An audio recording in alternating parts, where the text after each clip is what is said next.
Hello guys, हम पढ़ रहे हैं मॉडर्न इंडियन हिस्ट्री का वन स्टॉप सॉल्यूशंस, जिसमें हम देख रहे हैं सारे फैक्ट्स जो कि प्रीलिम्स के लिए इंपॉर्टेंट है। शुरू करते हैं। तो दिल्ली कॉन्स्पिरेसी केस जो 1912 में हुआ था, ये किस किस के अगेंस्ट था? राज बिहारी बोस और सचिंद्र सन्याल के अगेंस्ट। उसके बाद जो इंडियन हाउस है, इंडियन हाउस जो लंदन में बनाया गया था, वो किसने बनाया था? श्यामजी कृष्णजी वर्मा ने। ठीक है, श्यामजी कृष्णजी वर्मा। इनकी एक बुक थी जिसका नाम था इंडियन सोशियोलॉजिस्ट। ठीक है, इंडियन सोशियोलॉजिस्ट किसने लिखी है? श्यामजी कृष्णजी वर्मा ने।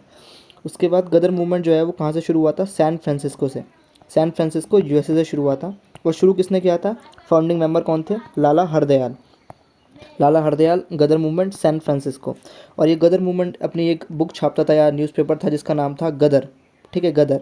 ये गदर जो था वो सबसे पहले उर्दू में प्रिंट हुआ है, उसके बाद ये बाद में जाके गुरुमुखी में प्रिंट होता है। ठीक है, पहले उर्दू है, बाद में गुरुमुखी है। उसके बाद फ्री हिंदुस्तान जो न्यूज़पेपर था, इसके फाउंडर कौन थे? तारक नाथ दास। तो गदर मूवमेंट, लाला हरदयाल, फ्री हिंदुस्तान, तारक नाथ दास। उसके बाद फर्स्ट लाहौर कॉन्स्पिरेसी केस, हमने पीछे पढ़ा दिल्ली कॉन्स्पिरेसी केस, राज बिहारी बोस और सचिंद्र सन्याल, ये है लाहौर केस। तो फर्स्ट कॉन्स्पिरेसी केस किसके अगेंस्ट था? गदराइट्स के अगेंस्ट, जो ये गदर मूवमेंट वाले थे ना ऊपर, उनके अगेंस्ट।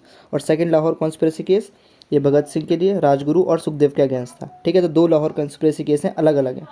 उसके बाद जो तिलक होम रूल लीग बनाते हैं, कहाँ से बनाते हैं? वो बेलगाम से स्टार्ट करते हैं। ठीक है, बेलगाम महाराष्ट्र में है, बेलगाम से शुरू करते हैं और 1916 में शुरू करते हैं, अप्रैल में।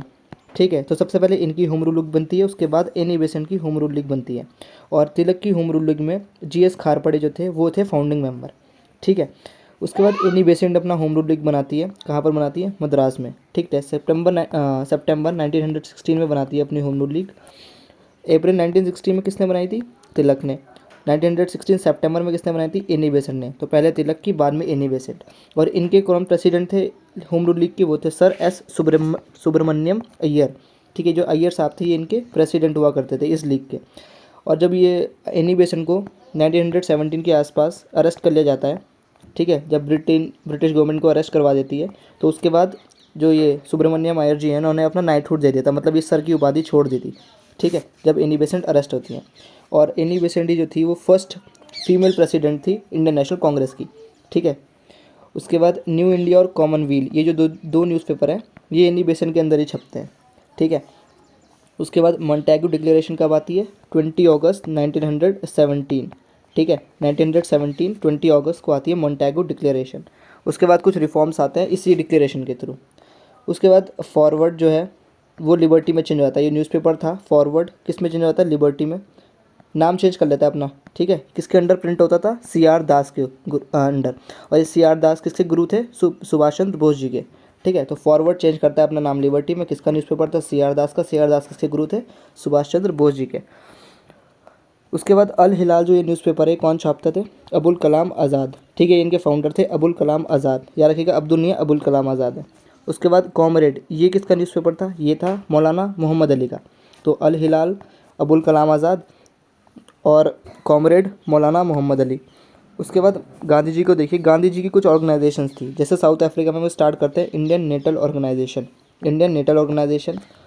उसके बाद उनके एक और सभा थी जिसका नाम था मजदूर महाजन सभा, मजदूर महाजन सभा, इंडियन नेटल ऑर्गेनाइजेशन। उसके बाद इनका न्यूज़पेपर था जिसका नाम था इंडियन ओपिनियन, 1903 में स्टार्ट करते हैं। तो Indian Opinion, Indian Natal Organisation, Mazdoor Mahajan सभा। उसके बाद एक कमीशन बनती है, हंटर कमीशन। तो ये काय के लिए थी? जो पंजाब में केस हुआ था उसके अगेंस्ट थी। कौन सा केस हुआ था, किसी को याद है? तो हंटर कमीशन थी पंजाब डिस्टर्बेंसेस के लिए। ठीक है, जलियांवाला बाग मैसेकर होता है ना, उसके लिए बनी थी ये कमीशन। ठीक है, तो जलियांवाला बाग के लिए हंटर कमीशन। उसके बाद द इंडियन स्ट्रगल, ये किसकी बुक है? तो ये ऑटोबायोग्राफी है, किसकी? सुभाष चंद्र बोस जी की। ठीक है, उन्होंने अपने लिए बुक लिखी है, अपने ऊपर ऑटोबायोग्राफी है, इंडियन स्ट्रगल। ठीक है, उसके बाद बंदी जीवन, ये बुक कौन लिखता है? ये लिखते हैं सचिंद्र नाथ सन्याल। ठीक है, सचिंद्र नाथ सन्याल लिखते हैं बंदी जीवन। उसके बाद इनकी एक और बुक थी उसका नाम था द रिवोल्यूशनरी। ठीक है, पैम्पलेट जैसे थे ये, तो उसका नाम था द रिवोल्यूशनरी। किसकी थी ये? सचिंद्र नाथ सन्याल की।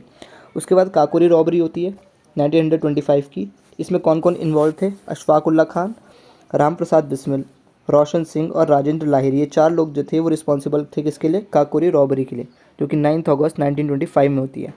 उसके बाद एक बुक है the philosophy of the bomb. The philosophy of the bomb कौन लिखता है? भगवती चंद्र वोरा। ठीक है, ये बहुत इंपॉर्टेंट बुक है, द फिलोसफी ऑफ बॉम्ब। किसने लिखी थी? भगवती चंद्र वोरा ने। उसके बाद भगत सिंह की कुछ बुक्स हैं, जैसे why I am an atheist, ये इनकी बुक का नाम है। उन्होंने एक सभा फाउंड करी थी जिसका नाम था नौजवान भारत सभा। ठीक है, जैसे मजदूर महाजन सभा गांधी जी की थी, वैसे भगत सिंह की कौन सी सभा है? नौजवान भारत सभा। और उन्होंने एक बुक लिखी है जो कि किसको डेडिकेटेड है? लाला लाजपत राय को। उसमें लिखते हैं द लॉस्ट लीडर, बुक का नाम है द लॉस्ट लीडर। ठीक है, इन्हीं को एड्रेस करते हैं लाला लाजपत राय को। उसके बाद एम एन रॉय जो है वो बुक लिखते हैं जिसका नाम है वैनगार्ड। ठीक है, एम एन रॉय वैनगार्ड। उसके बाद गांधी वर्सेस लेनिन। ठीक है, लेनिन ये रशिया वाले लेनिन। इस वाली बुक किसने लिखी है? लिखी है ऐसे डांगे ने, श्रीपद अमृत डांगे जी ने। ठीक है, गांधी वर्सेस लेनिन। उसके बाद 1924 के आसपास सत्य भक्त ये जो थे ये फाउंड करते हैं communist party of India, CPI. Communist party of India कौन फाउंड करता है? सत्य भक्त। ठीक है, कांग्रेस सोशलिस्ट पार्टी ये सीएसपी जो है इसके कौन कौन फाउंडिंग मेंबर्स थे? ये थे जेपी नारायण, आचार्य नरेंद्र देव और मीनू मसानी। ये 3 लोग थे किसके मेंबर, क्या फाउंड किया इन्होंने? कांग्रेस सोशलिस्ट पार्टी। ठीक है, कांग्रेस सोशलिस्ट पार्टी, जेपी नारायण, आचार्य नरेंद्र देव और मीनू मसानी। और कम्युनिस्ट पार्टी सत्यभक्त। उसके बाद फॉरवर्ड ब्लॉक, ये ब्लॉक कौन बनाता है? सुभाष चंद्र बोस जी। जब ये कांग्रेस से हट जाते हैं तो ये ब्लॉक बनाते हैं 1939 में जिसका नाम था सुभाष चंद्र बोस। और मजदूर महाजन सभा तो हमने पढ़ी ली, गांधी जी की थी। ठीक है, अब नेक्स्ट वीडियो में देखते हैं, तब तक के लिए टाटा बाय बाय।